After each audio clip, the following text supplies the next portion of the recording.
پاکستان کے ساحل کا زیادہ تر حصہ بلوچستان کا ساحلی علاقہ ہے۔ قیام پاکستان کے وقت مشرقی بنگال، سندھ، پنجاب اور صوبہ خیبر پختونخوا کی طرح برطانوی راج کا باقاعدہ حصہ نہیں تھا، بلکہ 1947 تک بلوچستان قلات، خاران، مکران اور لسبیلا کی ریاستوں پر مشتمل تھا، جن پر برطانوی ایجنٹ نگراں تھا۔ قلات ان میں سب سے بڑی ریاست تھی۔ اس کے حکمراں خان قلات میر احمد یار خان نے قیام پاکستان سے 2 روز قبل اپنی ریاست کی مکمل آزادی کا اعلان کیا تھا، تاہم بلوچستان کے پاکستان کے ساتھ جبری الحاق کے خلاف بلوچوں نے بغاوت کی اور مسلح جدوجہد کا اعلان کیا۔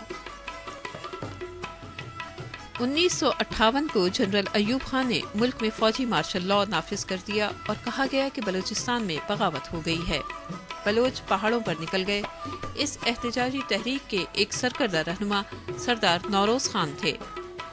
1958 سے 1962 تک بلوچستان کی جنگ پہاڑوں میں لڑی جاتی رہی۔ بالآخر جنرل ایوب خان نے بلوچ رہنماؤں سے ایک معاہدہ کیا کہ اگر وہ ہتھیار ڈال دیں تو حکومت بلوچوں کے تمام مطالبات تسلیم کر لے گی۔ اس معاہدے کے تحت جب بلوچ پہاڑوں سے اترے تو انہیں گرفتار کیا گیا اور سزائیں دی گئیں۔ 7 رہنماؤں کو پھانسی دے دی گئی۔ اس واقعے کے فوراً بعد ایوب خان کے متعارف کردہ بنیادی جمہوری نظام کے تحت قومی اسمبلی کے لیے 1962 کے انتخابات ہوئے، جس میں سردار عطا اللہ مینگل، نواب خیر بخش مری اور دیگر بلوچ رہنما منتخب ہوئے۔ جنرل ایوب خان کی حکومت نے بلوچ منتخب رہنماؤں کو 1963 میں ایک بار پھر گرفتار کر لیا۔ ہزاروں کارکنوں کو بھی گرفتار کر کے مختلف جیلوں میں تشدد کا نشانہ بنایا گیا۔ جنرل ایوب خان کی جگہ لینے والے جنرل یحییٰ خان نے تمام بلوچ سیاسی اسیران کو رہا کر دیا۔ 1970 کے عام انتخابات میں بلوچ اور پختون قوم پرستوں کی جماعت نیشنل عوامی پارٹی نے پورے صوبے کی نشستیں بھاری اکثریت سے جیت لی اور سردار عطا اللہ مینگل بلوچستان کے وزیر اعلیٰ منتخب ہوئے۔ 1973 میں پاکستان کے وزیر اعظم ذوالفقار علی بھٹو نے بلوچستان میں نیشنل عوامی پارٹی کی حکومت کو برخاست کر دیا اور نواب اکبر خان بگٹی کو بلوچستان کا گورنر مقرر کر دیا۔ ایک بار پھر بلوچستان میں مسلح جدوجہد کا آغاز ہو گیا۔ فوجی آپریشن کے دوران ہزاروں افراد قتل ہوئے اور سیاسی لیڈران کو گرفتار کر کے جیلوں میں قید کر دیا گیا۔ جنرل ضیاء الحق نے ذوالفقار علی بھٹو کی حکومت کا خاتمہ کر کے بلوچستان میں جاری فوجی آپریشن بند کر دیا اور تمام مزاحمت کاروں کو عام معافی دینے کا اعلان کیا۔ تمام سیاسی رہنماؤں سمیت کارکنوں کو جیل سے رہا کر دیا گیا۔ اس دوران نواب خیر بخش مری 10,000 ساتھیوں سمیت افغانستان نقل مکانی کر گئے اور قلات غزنی کے علاقے میں مقیم ہو گئے۔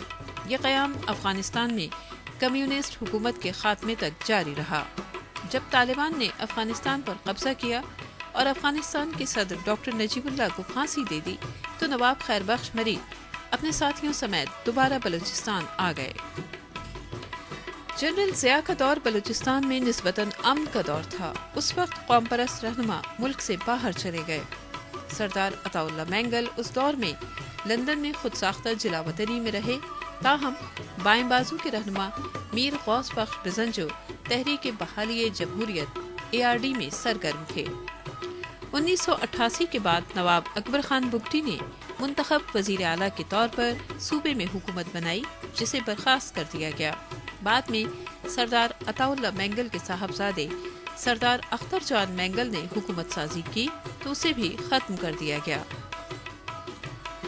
نواز شریف کی حکومت کے خاتمے کے بعد جنرل پرویز مشرف نے اقتدار پر قبضہ کر لیا۔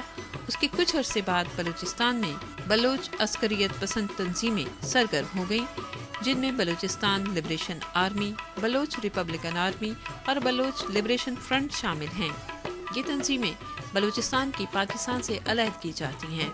اپنے قیام سے ہی یہ بلوچستان میں گیس لائنیں اڑانے، فوج اور پولیس پر حملوں اور غیر مقامی افراد پر حملوں میں ملوث رہی ہیں۔ حکومت پاکستان کے مطابق بلوچ عسکریت پسند تنظیموں کو بھارت کی مدد حاصل ہے۔ میر بالاچ مری بلوچ لبریشن آرمی کا پہلا کمانڈر تھا، جو 2008 کو پاک افغان سرحد کے قریب بلوچستان کے علاقے نوشکی کے قریب سیکیورٹی فورسز کے ساتھ ایک جھڑپ میں جاں بحق ہوا۔ 2006 میں مری علاقے میں نواب اکبر خان بگٹی کی شہادت کے وقت بھی اس غار میں میر بالاج مری ان کے ساتھ موجود تھے۔ نواب اکبر خان بگٹی کے خلاف پاکستانی فوج کے آپریشن سے 15 منٹ پہلے اکبر بگٹی نے انہیں اور اپنے پوتے براہم داغ بگٹی کو وہاں سے ہٹا دیا تھا۔ 2009 کو 3 بلوچ قوم پرست رہنماؤں غلام محمد بلوچ، شیر محمد بلوچ اور لالا منیر کی ہلاکت پر بلوچستان کے مختلف علاقوں میں حالات کشیدہ ہو گئے اور کوئٹہ سمیت صوبے کے مختلف حصوں میں مظاہرے اور احتجاج کیا گیا۔ اسی طرح ایرانی بلوچستان میں بھی ایک بلوچ عسکری تنظیم جند اللہ ایرانی سیکیورٹی فورسز پر حملوں میں ملوث ہے۔ اس تنظیم کے بانی عبد المالک ریکی کو 2010 میں ایرانی حکام نے پھانسی دے دی۔ اس وقت پاکستان اور ایرانی بلوچستان میں مزاحمت کاروں اور سیکیورٹی فورسز کے درمیان جھڑپ کا سلسلہ معمول بن چکا ہے۔ ہزاروں افراد سیکیورٹی فورسز کی قید میں ہیں، ان میں سے بیشتر لاپتہ افراد کے لواحقین سراپا احتجاج ہیں۔ یہ سلسلہ کب تک جاری رہے گا؟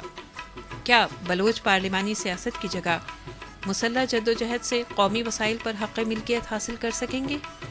آیا ہمارے حکمراں ماضی کی طرح آج بھی فوجی آپریشن کے ذریعے مسائل حل کریں گے یا ماضی کی غلطیوں سے کچھ سبق حاصل کریں گے؟ کیونکہ پانی سر سے اوپر ہو گیا ہے اور اگر احتیاط نہ کی گئی تو یہ کشتی ڈوب بھی سکتی ہے۔ ماضی میں بھی ایک کشتی ڈوب چکی ہے جس کا نام تھا مشرقی پاکستان۔